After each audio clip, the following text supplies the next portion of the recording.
Hey, what is up, everybody, and welcome back to DiscussionVerse, where I discuss everything movie, TV series, games, and comic book related. But in today's video, I wanted to discuss with you guys the trailer for Prey.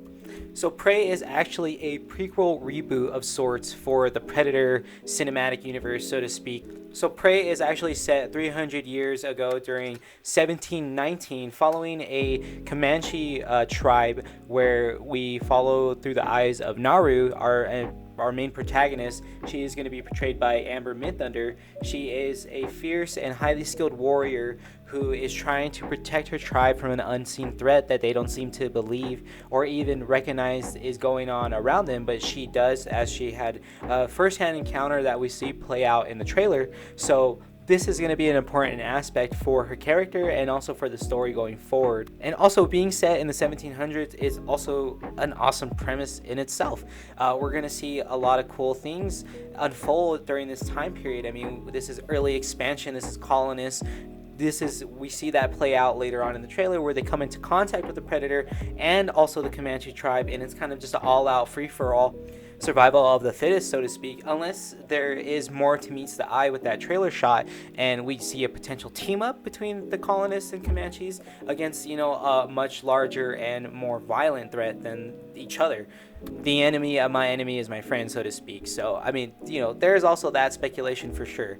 And I think that's really cool, again, to see Naru, a female Comanche warrior, take center stage and be the one to kind of go after this unseen force and be the David in the David and Goliath story, because we have Predator filling in that Goliath spot, except for it's going to be this extraterrestrial being who has this arsenal of gadgets and, years of hunting experience, and they're bred for just hunting. That's their game, that's their pride, and that's their part of their tribe. And that's going to be a cool duality to see with Naru's tribe, and the fact that the predator species themselves are also tribal. So that's going to be something cool to see unfold on screen again, like I'm saying. And we also get a little tease of the 3 red dot targeting system, and I thought initially that was a part of the plasma cannon, but I was just come across an article where the director Dan Tratchenberg revealed that that's not exactly what it is. It's going to be a new gadget, essentially. He wanted to take out the plasma cannon and kind of show off different technologies that the predator species have developed, and I'm all for that. I mean, that was something that I was thinking of regardless if they included the plasma cannon or not. I feel like that's more of a choice of the predator, because yeah, I mean, that is, a one-shot, one-kill type of deal, unless they miss and kind of graze. We've seen that happen before, and we've seen characters kind of survive the skirm of that. And yeah, I think that shouldn't really, be a huge deal, but I guess I understand that, and I'm excited to see the different gadgets that they're talking about and how the Predator utilizes that against Naru and the rest of the Comanche tribe that we see here.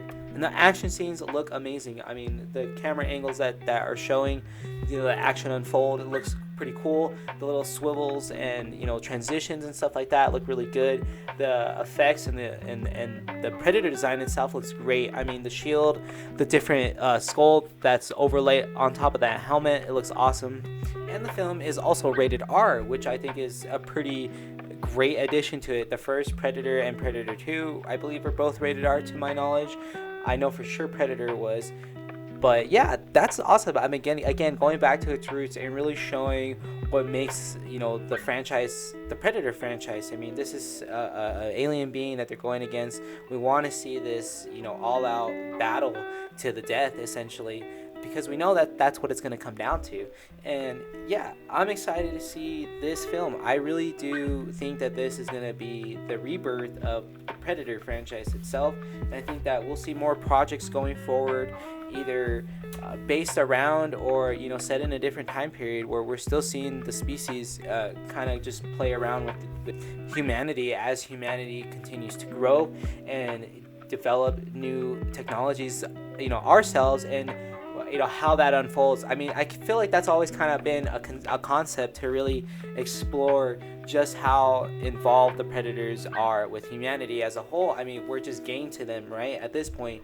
So it's one of those concepts where we just got to see visually unfold, and I think this is one of those steps for sure into that direction. So yeah, I have big hopes. Dan Tratchenberg is a proven director. 10 Cloverfield Lane is an awesome sequel itself, and not only that, it's an awesome film.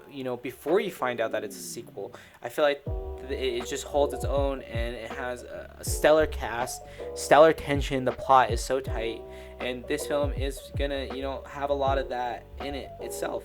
So I'm very excited for this. So this will be dropped August 5th on Disney Plus as well as Hulu. This is a Hulu original, and it has the R rating.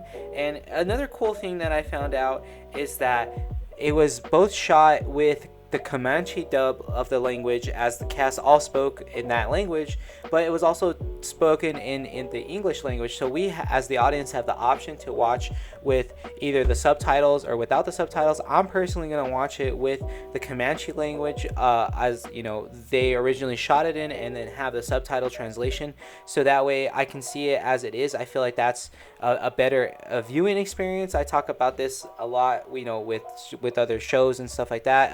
One big one that comes to mind is the German Netflix show Dark. I feel like that's just a better experience watching it in its original German dubbed language with the subtitles on, so that way you at least understand what they're talking about. I feel like the emotion is there, so I feel like that's going to be the same exact thing with Prey on Hulu. So August 5th, I have it marked on my calendar. I'm looking forward to this, guys. I hope you guys are too. And yeah, that wraps up my thoughts for this video. So thank you guys for clicking on this video. Thank you for watching and hanging out. I hope you guys enjoyed it, and let me know what you guys think in the comments. Of course, smash that like button and go ahead and hit that subscribe button if you guys enjoyed this and the other videos that were dropped. So yeah, thank you once again for joining DiscussionVerse. Until next time, I'll see you guys on the flip side. Peace.